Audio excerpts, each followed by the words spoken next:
Okay, so very good evening to everyone. So we kind of stopped this topic halfway before the retreat in June. So we just started the first lesson again. So actually, this is like probably like a new series of this topic because we've already finished or we covered how the Buddha gained enlightenment. So now we are talking about the 7 weeks, right? Immediately right after the Buddha's enlightenment. We call it the 7 weeks after enlightenment. So I came up with this chart because to give like a comparison, what is popularly known, the classical Theravada version on the left column, we call it a post-canonical version, whereas the original version from the Tipitaka, mainly from the Vinaya Pitaka and of course from the Sutta Pitakas, has some slight variation. I won't say some, maybe quite some variation. So we are going to just like quickly describe based on the table here. On the extreme left column talks about the weeks. So we talk about 7 weeks of enlightenment. So you have 1 to 7. And you have the column that talks about post-canonical, which is the version which is kind of popularly spread, popularly known in the Buddhist circles, sometimes even in Buddhist courses or even in Buddhist examinations. They might refer to the classical version rather than the Tipitaka. And you have the right column, which is mainly from the Vinaya Pitaka. So in the Tipitaka means the three baskets, three components of the Buddhist scripture. We have the Vinaya Pitaka that talks about the rules and regulations. So the Vinaya Pitaka is very huge. It contains these stories also, contain these, the Buddha's kind of enlightenment stories. So it's not just the few hundred rules that the monastics have. It contains also a lot of other monastic protocols, rituals, and stuff like that. Then there's another Pitaka, another category called the Sutta Pitaka, which is most of our discussions. And we have the last one called the Abhidhamma Pitaka, in a way quite post-canonical. The Abhidhamma Pitaka is from the Third Buddhist Council. Okay, so anyway, we just talk about the weeks, compare left and right. So for the first week, the Buddha contemplated on dependent origination. So the first week after he got enlightenment, he needed time to contemplate on dependent origination. So that's the first week. So both versions agree the same thing. And the second week, the version that's kind of taught is that the Buddha was gazing at the Bodhi tree. Out of gratitude and respect for the tree, he kind of stared at the tree and thanked the tree for 1 week. Whereas in the Vinaya Pitaka, the Buddha didn't do that. He didn't stare at a tree, so he went to another tree called the banyan tree. Right? So from the Bodhi tree, he went to another tree called the banyan tree, and he had a conversation with someone. So the first 5 disciples, where the Buddha taught the first sermon, wasn't really the first conversation. So the first conversation was with Brahmin. So we'll talk more about that. And the third week, he created a jewel walkway. In classical Theravada, he created a jewel walkway to impress certain devas. Some devas believe, oh yeah, this guy maybe not enlightened. So he created the jewel walkway and he paced back and forth. Then, whereas in the Vinaya Pitaka, it talks about this snake called Muchalinda. Muchalinda Naga is a Naga, can be a dragon or a giant serpent that sheltered the Buddha in a heavy storm. So that's for the third week. And for the fourth week, the classical version talks about Buddha emitting 6 colors while contemplating Abhidhamma. 6 colors, 6 rays of color. So these 6 rays are used in the Buddhist flag today. I think in the 1950s, some group of people in some World Buddhist Council came up with the colors for the Buddhist flag or the design of the Buddhist flag. So the colors come from this story where the Buddha emitted 6 colors. And whereas in the Vinaya version, the Buddha didn't contemplate Abhidhamma. In fact, he met 2 merchants. So these 2 merchants were the one that took the hair relics and brought it to Burma. And the 5th week, you have this Buddha being tempted by Mara, according to the classical version. Right, the 3 daughters of Mara dancing and trying to seduce the Buddha. Whereas in the Vinaya version, this didn't happen. The Mara's daughters didn't tempt the Buddha. Whereas you can find in the Sutta Pitaka, the Buddha's, the Mara's daughter tempted the Buddha much later. So we'll talk more about that later. So in the Vinaya Pitaka, it talks about the Buddha being invited by Brahma Sampati to give teachings, to teach the Dhamma. Okay, so for the 6th week, then the classical version starts to talk about Muchalinda Naga, right? Which is the repetition for the 3rd week according to the Vinaya version. Whereas in the Vinaya version talks about the Buddha already set foot and found his first 5 disciples.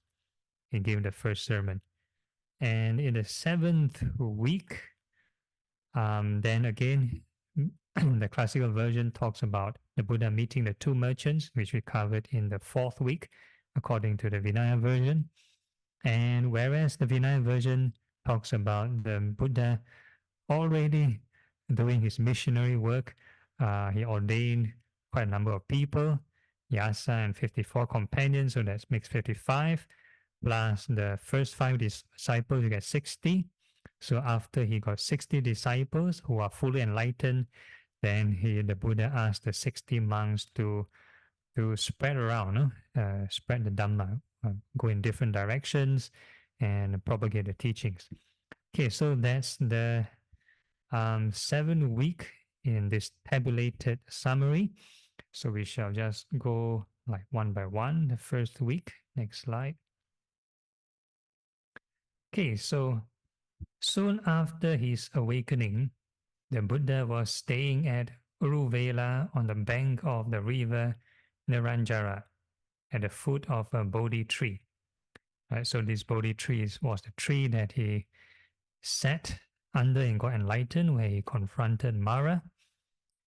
So they mentioned soon after his awakening. So it's basically immediately. There the Buddha sat cross-legged for 7 days without moving. So basically that's 1 week. He spent 1 week. So what did he do sitting there under the Bodhi tree? Experiencing the bliss of freedom. Right? So he experienced enlightenment. So now someone asked a question, how do you know if you got enlightened? So if you can sit 1 week and you're so peaceful and so happy, then probably that's one of the signs that might be enlightenment. So that's one of the symptoms. Then in the first part of the night, the Buddha reflected on dependent origination in forward and reverse order. So the 7 days, the first night, right, he was already contemplating dependent origination. Okay, next. Okay, so what is this dependent origination? The 12 links. We have covered this before in a previous series, but we'll just go through again because there is a meditation portion, and this is very important for meditation. Okay, so these are the 12 links. Forward order. Number 1. From ignorance as a requisite condition comes fabrication. And the first link is ignorance. Second link is fabrications. From fabrication as a requisite condition comes consciousness.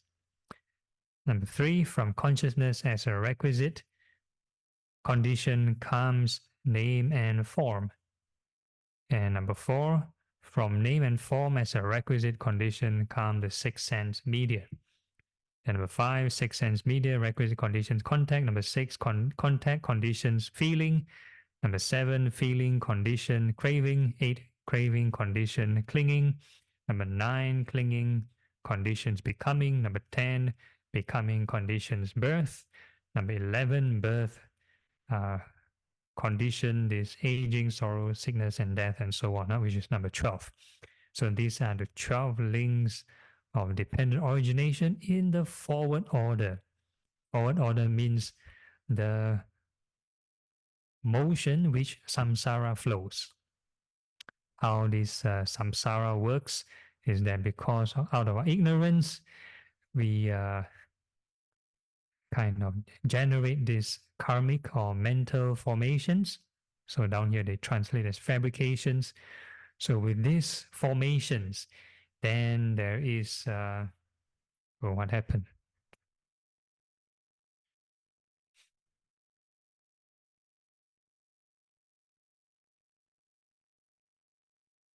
Okay, so with these formations, conditions consciousness, right? So this talks about the 5 aggregates. So we have consciousness, we have first they mention fabrication, followed by consciousness. Then from consciousness as a requisite condition, name and form. So this name and form is also the 5 clinging aggregates, nama, rupa, name and form. And from name and form condition, the 6 sense media. From the 6 sense media, requisite condition comes contact.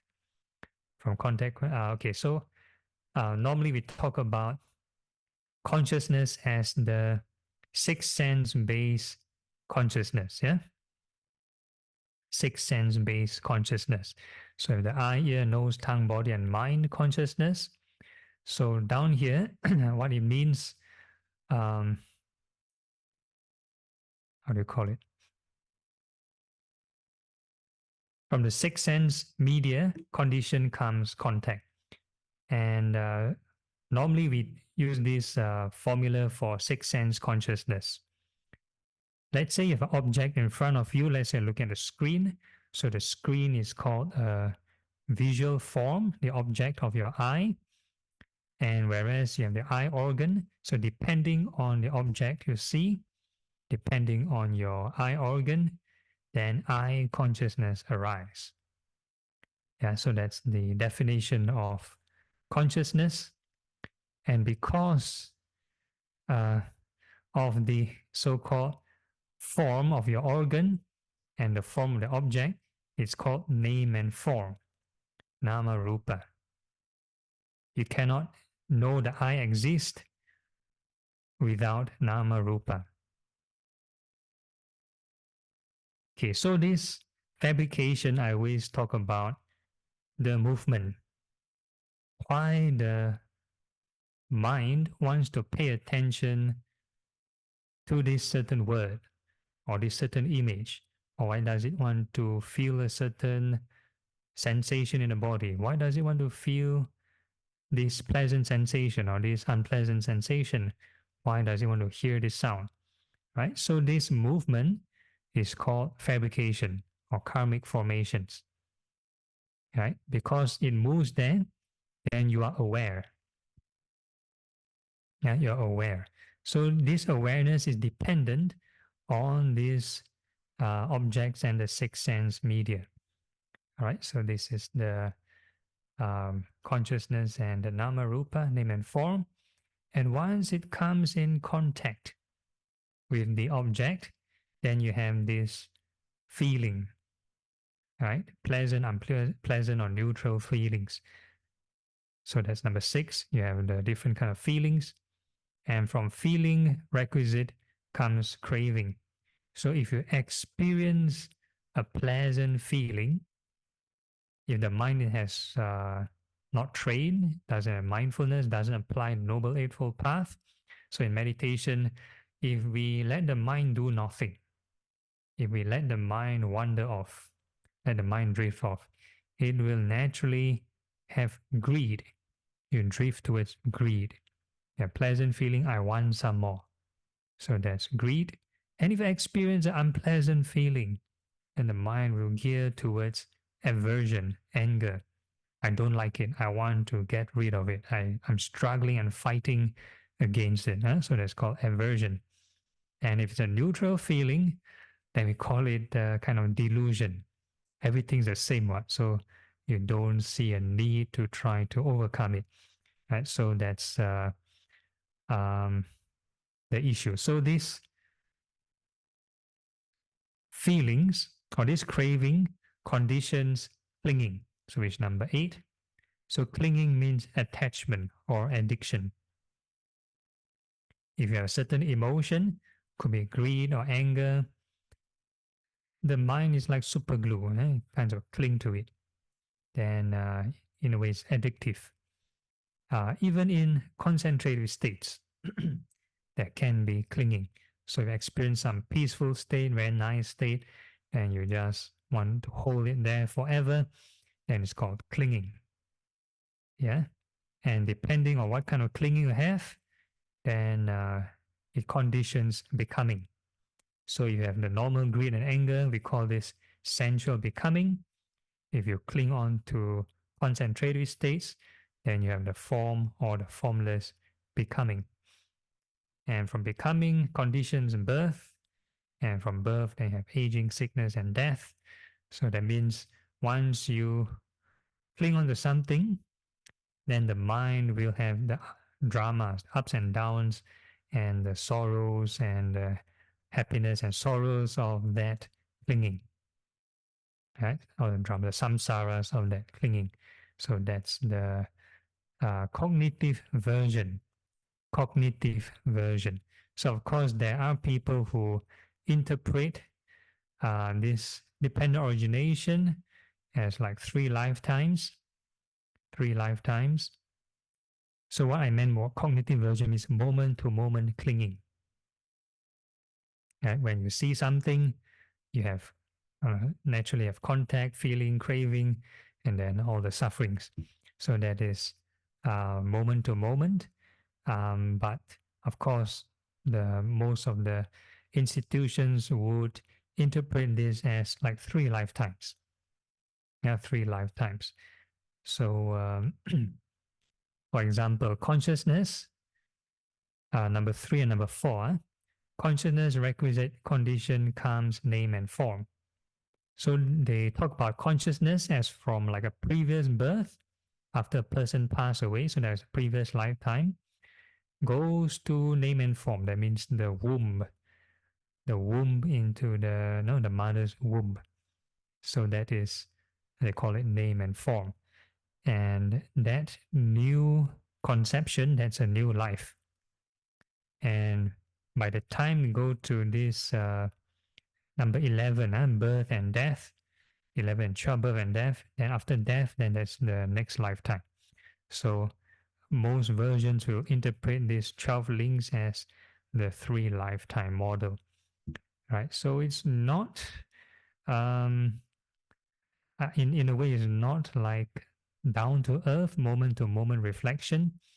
But I won't deny some people who are in maybe the psychic route, those who incline to maybe seeing past lives, and maybe then they might use the 3 lifetime model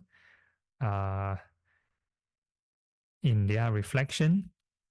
But again, that is a long route, maybe risky. But in terms of moment to moment sixth sense kind of detachment, we can also do it while visualizing our parts of the body growing and falling. It's the same concept. If we cannot even detach from these parts of the body growing and falling, what makes we think that seeing past lives can lead to detachment, right? So this is like a more practical point of view. Okay, next. So now the reverse order is talking about if a person gets enlightened, that means they're going against the stream or going against the flow of samsara. So samsara that's going in one motion. The reverse order is if a person is enlightened. Okay, so number one, from the remainderless fading and cessation of that very ignorance. So this is again from an enlightened person's point of view. If a person has no more ignorance, then they cease fabrications, and so on and so forth. So basically, it's a domino effect. If a person sees fabrication, they cease consciousness. And when they cease consciousness, they cease name and form. And when they cease name and form, they cease everything else. So no more craving and no more birth and death. Okay, so to make sense of this forward and reverse order, the moment the Buddha got enlightened, or when the Buddha is contemplating this, the Buddha reached enlightenment. So he has experienced a new type of consciousness that doesn't have this. So by ceasing ignorance, he has unlocked a new mind. Some call it the enlightened mind or the emptiness. So you can search on this Maha Shunyata Sutta, Greater Discourse of Emptiness. So the Buddha talks about this new state of mind that is like consistently there all the time, whatever he's doing. And if you look at the last link, or don't need to look at the last link, we just talk about the six sense media. Cessation of six sense media. But the Buddha still have eyes, or the Buddha still can see, hear, smell, think, taste, and touch. The Buddha still can converse with people, he still go for his arms round, he still taste his food. So there's still the six senses. And the Buddha still can have Q&A sessions. The Buddha can listen, the ears are working, his eyes are working. So what does it mean by this cessation? It's basically cessation of all these fabrications and ignorance related to forming this experience of seeing, smelling, tasting, touching. So he sees that craving formations. So on one hand, he's still able to see, hear, smell, think, taste, and touch when he was still alive. But in the meantime, when he sees, he's talking about this new state of mind. So there's an enlightened mind that doesn't experience samsara. So in a way, the Buddha has kind of like two minds going on. So you have the previous slide, the samsaric body of the Buddha goes through birth, aging, sickness, and death. So the Buddha has, gets sick, he experiences pain in the body. So all these are the nature of samsara, nature of the body, right? But he overcome craving. He overcome craving. So which leads to the next slide. So he unlocks this state of mind that doesn't have this mental clinging and suffering. So physically, the Buddha, when he was still alive, still has physical pain and illness and all those issues. So only after he passed away, then there's this term called parinibbana, final nibbana, cessation of body even. Cessation of body. So right now, still not yet cessation of the body. So now it's just cessation of the mental clinging aspect. Mental clinging aspect. Okay, so this the next slide. Okay, seeing the significance of this, the Buddha uttered heartfelt exclamations. When things become clear to the energetic Brahmin who practices absorption, which means the jhanas. So in the previous series, when we talk about the Buddha searching for enlightenment, the Buddha practiced all the jhanas to reach enlightenment. He sees, first jhana, the fourth jhana, and he practiced the four formless concentrations. And eventually he transcended the neither perception or non-perception to experience this cessation.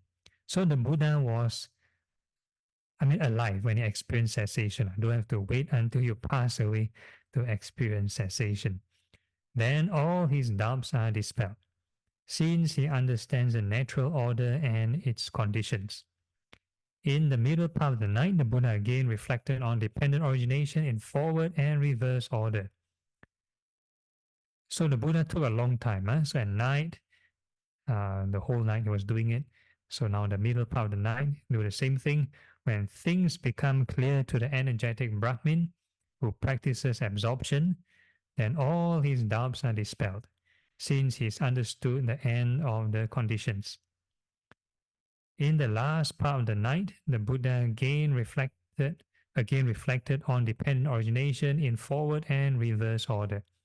When things become clear to the energetic Brahmin who practices absorption, he defeats the army of the Lord of Death, like the sun beaming in the sky. Okay, so what does it mean by absorption, and how does the jhanas lead to the forward and reverse order? Okay, let's go to the next slide. Is there any? Okay, never mind. Let me go to the previous slide. Okay, the one with the stars. Okay, never mind. This will do. Okay. So when, for example, when the Buddha practices the jhana, so according to the Tapusa Sutta and also the Dipa Sutta, the Buddha talks about how he entered the different levels of jhanas, the concentration. So imagine when he practices from first to the 8th jhana before he got enlightened. So there is still clinging, form and formless clinging, which is number 8. There's still contact, there's still fabrications, which is the first and second. There's still fabrications forming to perceive that state of mind. But once he transcended, once he goes beyond the 8th level of concentration, beyond the neither perception or non-perception, then he moves on to the next slide. Yeah, then once the Buddha experienced cessation, then there's like a bit like a flushing effect. So all the fabrications is like as though disappear, in a way, like gone or disappear. So a certain the formations that form all these jhanas disappear. However, the Buddha was still awake. He's still aware of what he's doing.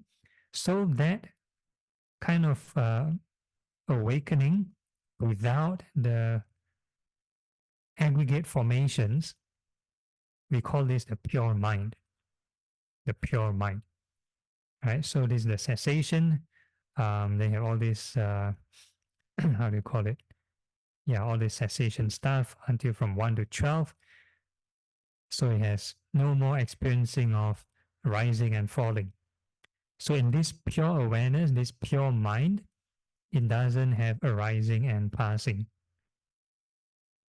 And what is this forward order again? So the Buddha, his routine is to go up and down the jhanas.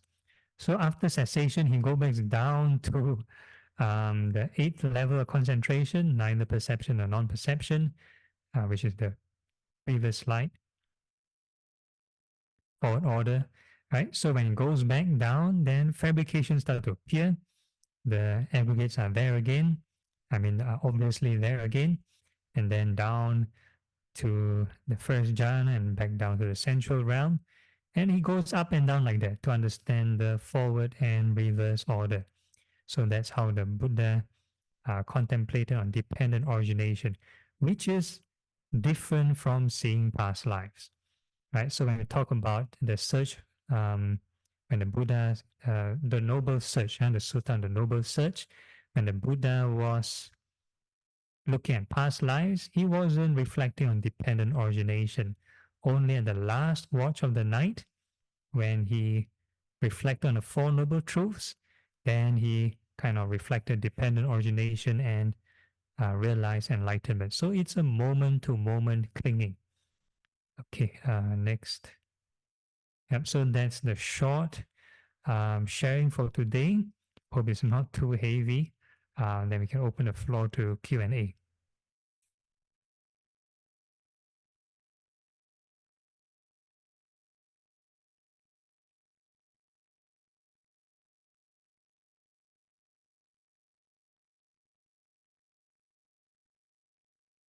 Any questions from the ground? Good evening, Fateh. Yes, Satan, you have something? Yeah, just a question about just now, Bande was saying this contemplation happen beyond level 8 of jhana. Yeah, correct. Am I right? And these Yeah. contemplations are not considered as thought. Yep, Or, correct. It's just a little bit beyond my my Mm. usual understanding. So if I correct me if I'm wrong, Bante, the early stages of jhana they were still thought, but then beyond certain stage They're still thinking. yes. Yeah, they're still thinking. Is there a So stage where there's no more thoughts or? So, like I did a comparison in one of the previous series in the Deepa Sutta, where the Buddha was talking about the breath meditation. He used the breath meditation to enter different levels of concentration, even to the highest level. It's still mindfulness or the concentration on the in and out breathing. So there's always awareness, there's always mindfulness there. There's always contemplation of even impermanence. Yeah. But sometimes we hear people describing that the body disappear and what they had left was with Mm. the breath Uh, or the bright light. Okay, so all these are, I will call it optional symptoms. They are not the standard symptoms. They are not the jhana factors. So jhana factors are like straight away from the scripture. Things like whether you see bright light, whether you can stop your heartbeat, stop your brain activity, stop breathing. All these are optional. Mm. So this contemplation, what Bante is saying is the observation, not the thought Yeah, generation. experiential. Some thought, but again, very different from what most people may think. So, for example, in the first jhana, the jhana factors, they have this initial thinking and sustained thinking. And in the second jhana, there's no more such factors, no more initial thinking and no more sustained thinking. So people think, oh, second jhana onwards, no more thinking, no more thoughts, which is not true. In the jhana suttas, the Buddha mentioned every level of concentration, even within that concentration, one can reflect impermanence, suffering, non-self, so on and so forth. There's a whole list of kind of reflections at every level of concentration. So there is still, we call it right thought. So the translators and interpreters interpret the first jhana factors, this vitakka and vichara, as thinking of the meditation theme, which is not quite correct. Yes, whereas my personal opinion, the vitakka and vichara actually thought cluttering processes when a person is inside the first jhana. There are certain like background noise, background thought cluttering process.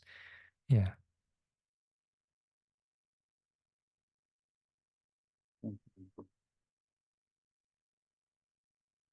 Hey, any other questions?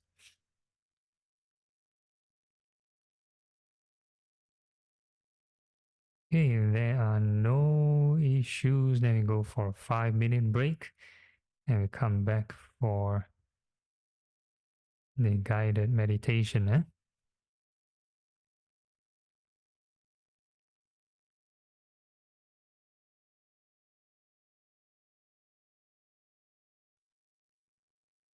Make sure we are seated upright and the rest of the body relaxed.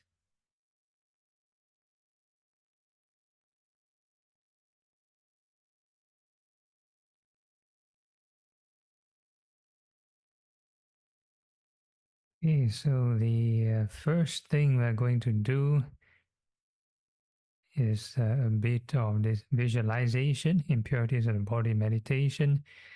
So earlier on we talked about the term cessation, right? So cessation, there are many ways to reach cessation. Of course, the strongest way, the most intense way would be going through all the 8 levels of concentration and going beyond that. But cessation can be also achieved if a person knows how to detach even without the concentrations. So one of the objects of meditation would be the impurities of the body meditation. So the first thing we're going to do is visualize all the hairs from head to toe.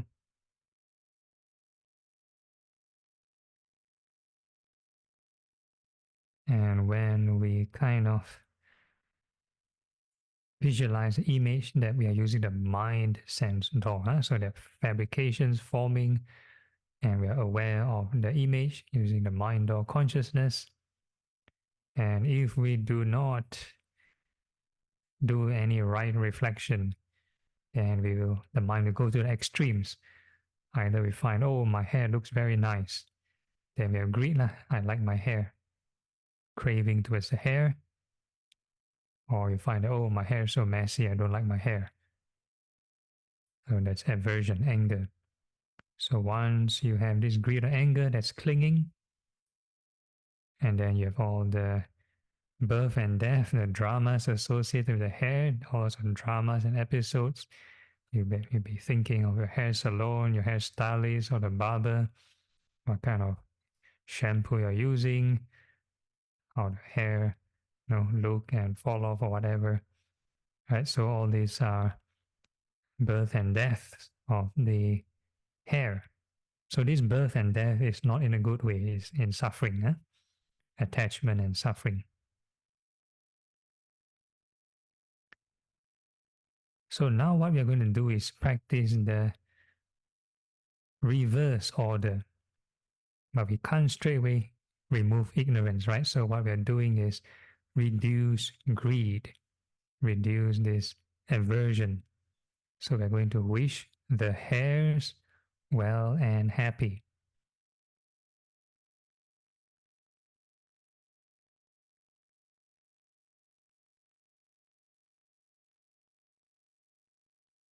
So when you visualize certain patch of hair, you wish it well and happy. New patch of hair, well and happy.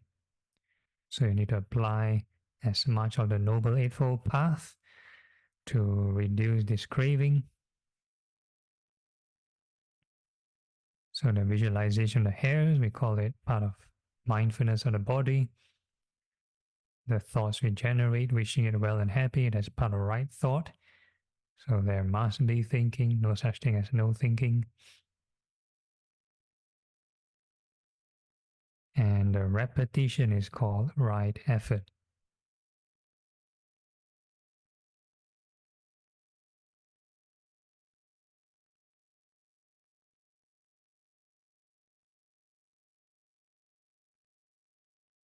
If you stop the right thinking, then the mind will naturally go into the dramas, either you like or dislike, and the mind creates stories.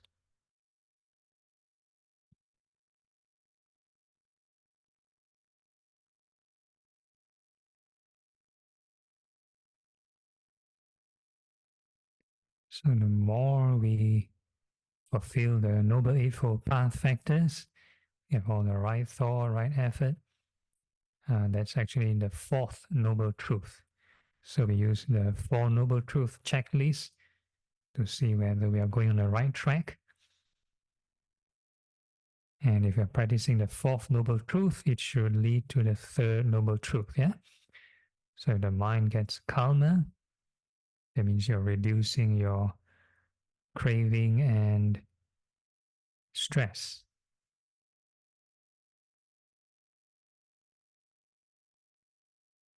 But if your mind gets more agitated, that means the mind's still drifting off or you have some other kind of worries. That's the first two Noble Truths. Huh?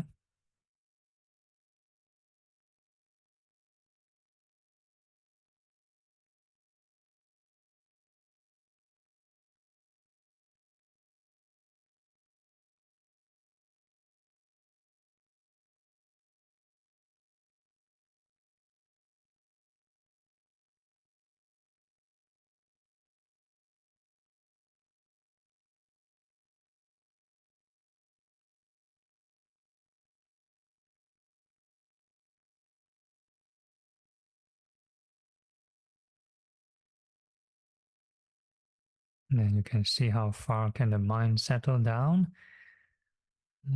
by continuing to wish the hairs well and happy.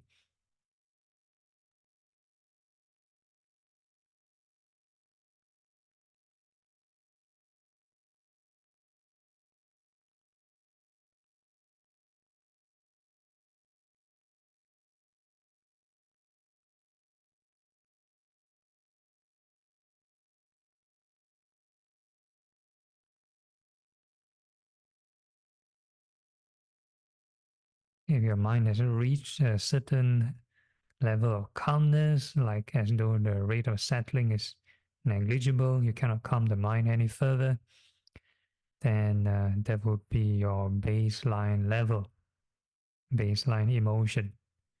So this is like the minimum requirement for insight. So now it's still the samatha aspect, not leading to any jhanas. So now we can switch to the insight portion. We can think that all these hairs go through birth, aging, sickness, and death. So you think of the hairs growing and falling, many, many cycles. Don't have to over dramatize and just hairs growing and falling. And as we keep looping this cycle, we can synchronize by labeling impermanence or any word or phrase associated with impermanence. So we can use birth and death, rising and falling, anicca, change. Just pick a favorite and keep repeating.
So in the retreat last month, we talked about the triggering of the seven factors of awakening. Once there is real detachment taking place, when we think of impermanence, there should be like a surge of joy arising for a while. So that's a sign that you're on the right track. And that's actually part of the cessation process, because you're ceasing or reducing craving. And regardless of what you experience, keep on labeling impermanence.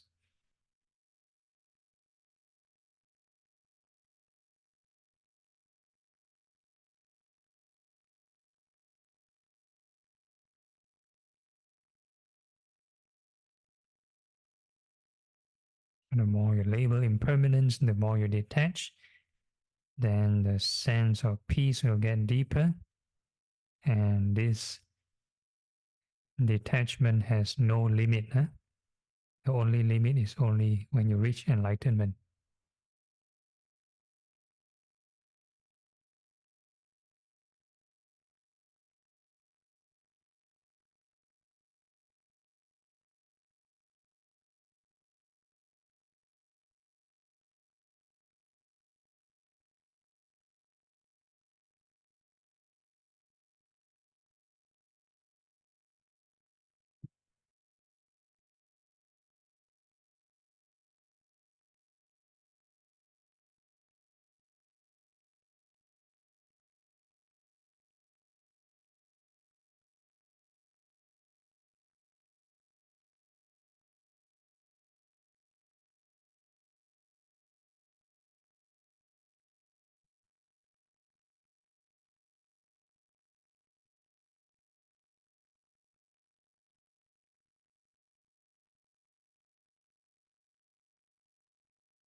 And then we can ask ourselves, are these hairs truly self?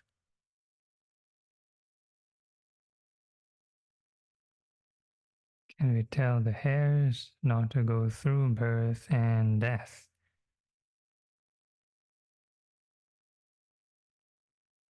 And next we can think of the nails, fingernails and toenails. May they be well and happy.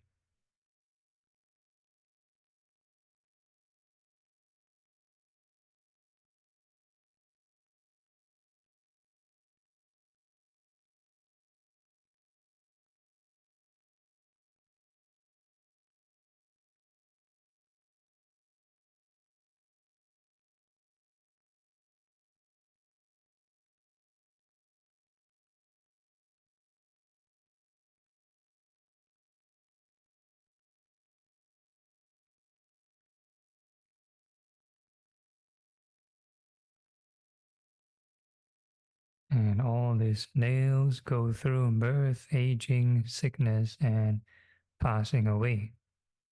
So you think of them growing and falling, many, many cycles. And as we keep looping this image, we can synchronize with labeling impermanence.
And we can ask ourselves, are these nails truly self? Can we tell the nails not to go through birth and death?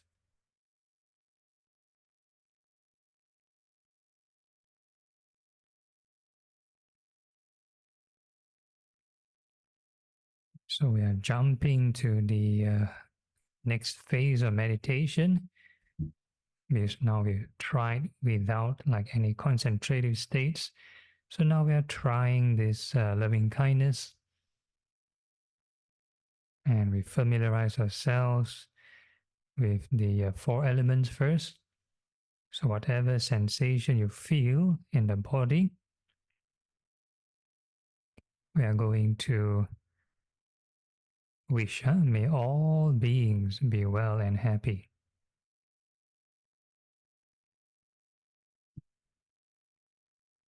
So these sensations, we call it the four elements: earth, fire, wind, water sensations. So any hard and soft sensation, that's the earth element. Fire element is the hot and cold. Wind element is the fast, slow movements. And water element is the moist or dry sensations. So whatever sensation appear, whatever feeling appear, we wish may all beings be well and happy. We are cultivating boundless loving kindness.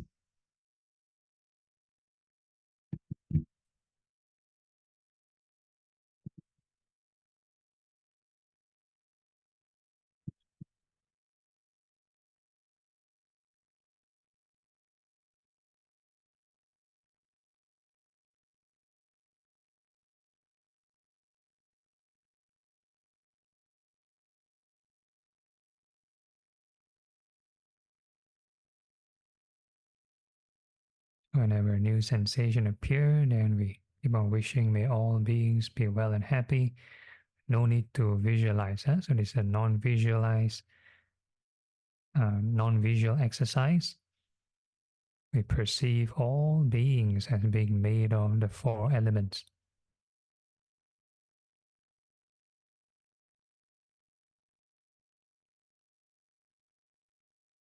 So we call this the non-discrimination approach.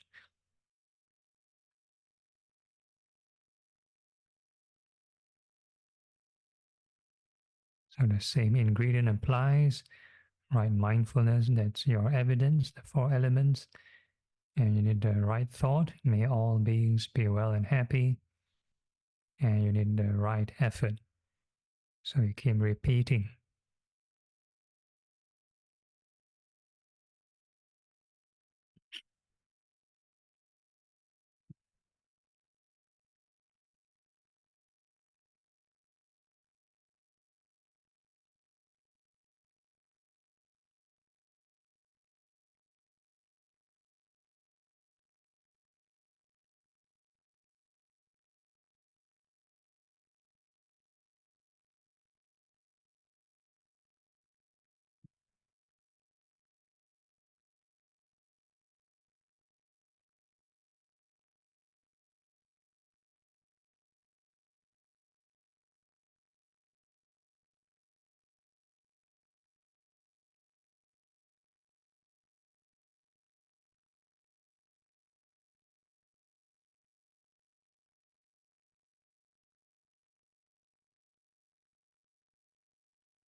And if all the conditions are right, you have all the right thought, right effort, it may trigger this first level of concentration,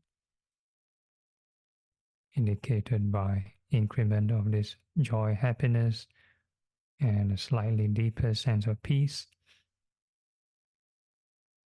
And regardless of what you experience, keep on wishing all beings well and happy.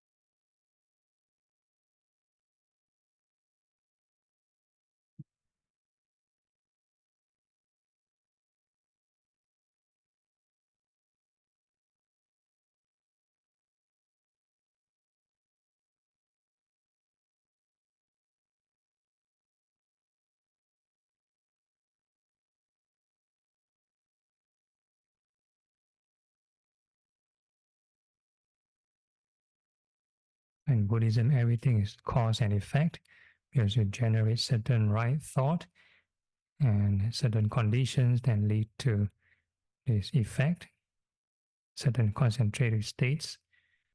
So it's moment by moment. You can't just say, oh, I want to have certain concentration, but I don't want to put in the causes. So once you start chasing after the peace and you forget to apply the right thought, and everything will disappear.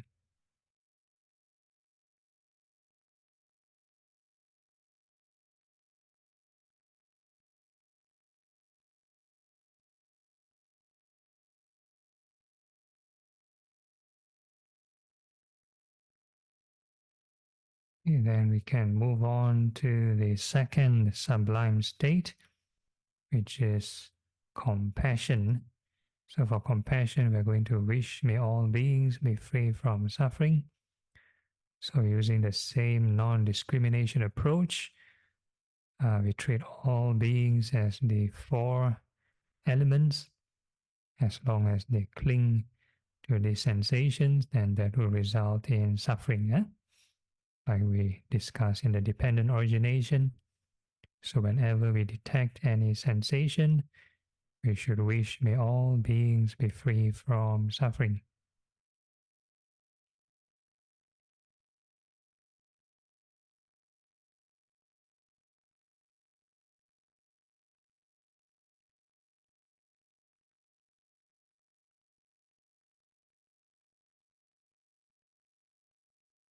The whole idea is to not go into any dramatization. The normal or the mundane kind of conventional kind of compassion is to worry for people. Are they okay? How to help them? So this, we call it restlessness and worry. Part of this dependent origination, birth and death stories. So the mind, better than AI video generator, can create lots of interesting stories. So we try not to create another samsara. So we stay grounded to the four elements, mindfulness of the body. New sensation appear, may all beings be free from suffering.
So for those who are following,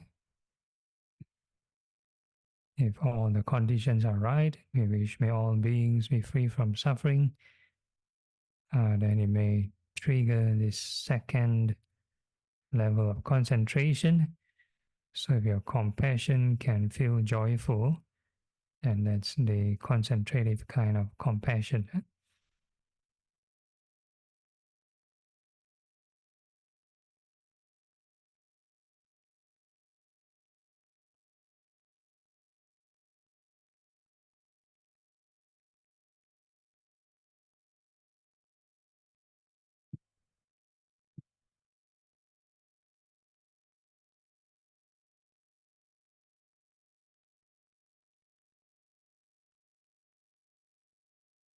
And regardless of what you experience, keep on wishing may all beings be free from suffering.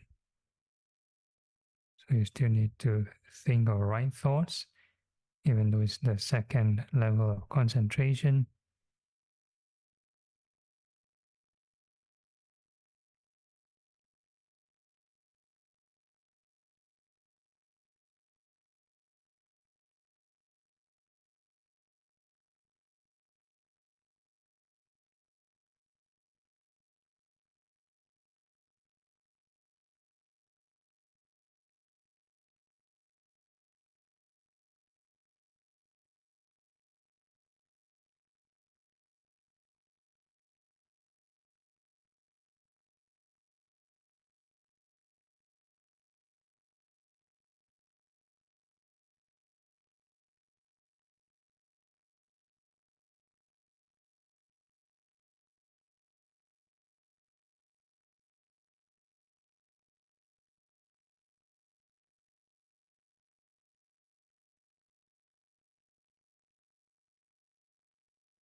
So the joy and happiness should appear clearer than the one with loving kindness.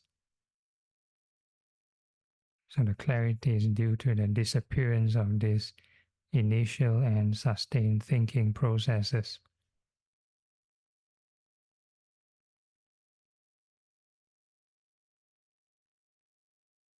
And then we can move on to the third sublime state, which is appreciative joy. So we can rejoice in the accomplishments of all beings. So using the non-discrimination approach, all beings, whether they are winners or losers, as long as they go through the process, they'll gain some kind of experience. So similarly, whenever we detect any sensation, that's the lowest common denominator. When we experience something, all beings also experience a moment to moment of something. So we all gain experience together. We can rejoice with all beings. So new sensation appear, rejoice with all beings. New sensation appear, rejoice with all beings.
And all the conditions are right, one may trigger this third level of concentration, denoted by the emotion of happiness.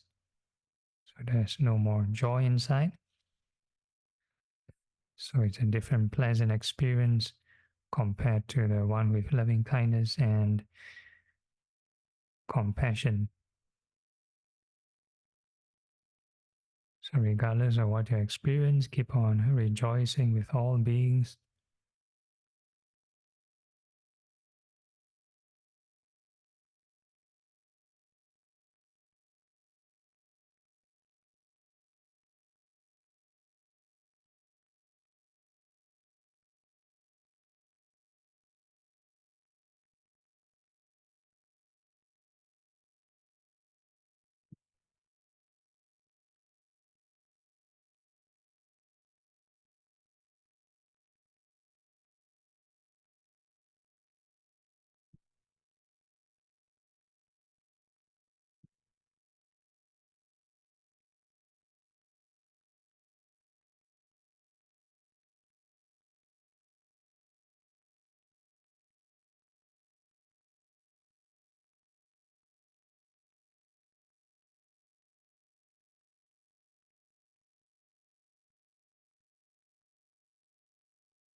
And then we can move on to the fourth sublime state, which is equanimity.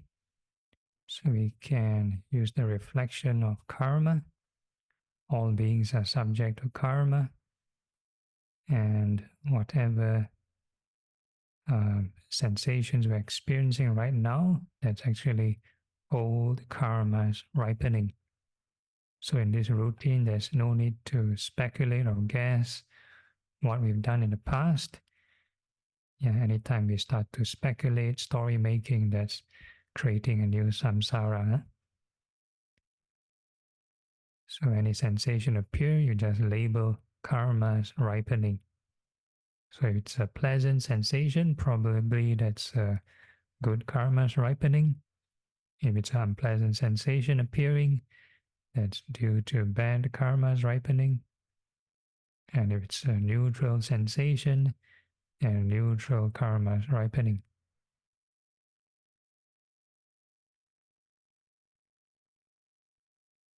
So in short, any sensation appear, just label karmas ripening.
If all the conditions are right, your mind is more accepting of karma, and one may experience this neutral emotion, no joy, no happiness, but slightly more refreshed or more alert.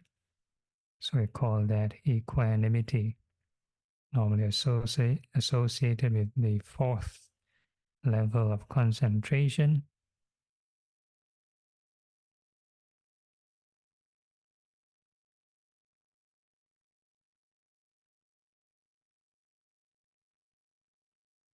And regardless of what you experience, keep on labeling karmas ripening.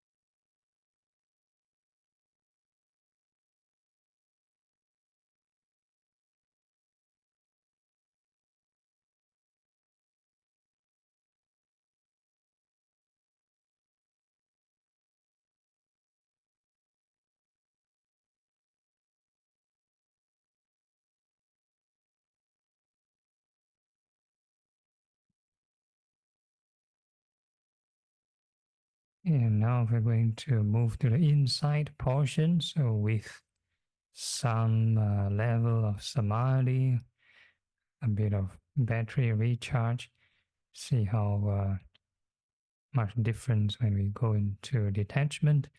So we're going to now think of impermanence.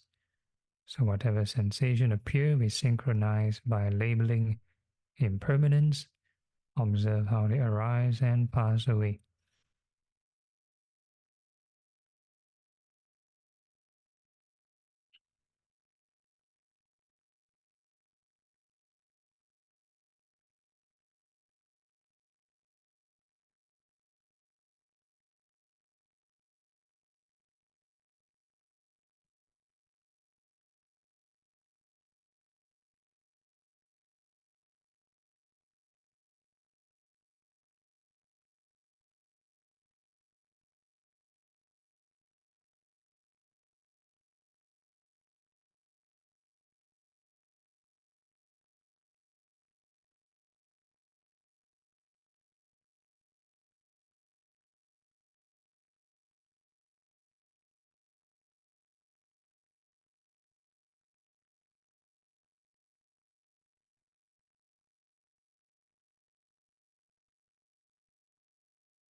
So regardless of what you experience, keep on labeling impermanence, treat everything else as a byproduct.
Okay, so before we conclude this session, same gentle reminder in all activities, standing, sitting, walking, or lying down, we can be mindful of impermanence.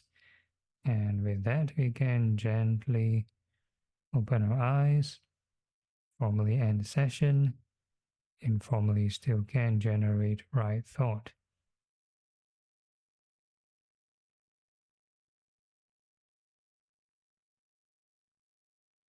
Okay, any problems or questions from anyone? Can conclude with the closing chant. Okay, the Anumodana, dedicating merits. Akasata Jupumata Devanaga Mahitika Punyang Tang Anumoditva Chirang Rakantu Lokasasanang Etavata Cha Ampihi Sampadang Punya Sampadang Sabe Deva Sabe Buddha Sabe Sata Anumodantu Sabha Sampati Siddhya. Dedication of marriage to departed. Idang me nyatinang hotu sukita hontu nyatayo. Idang me nyatinang hotu sukita hontu nyatayo. Idang me nyatinang hotu sukita hontu nyatayo. Aspiration. Imina punya kamena mame bala samagamo satang samagamo hotu yavani bana patiya. Sadhu, sadhu, sadhu. And we end off by paying respects to the Buddha, bowing 3 times. First bow, second bow, third bow.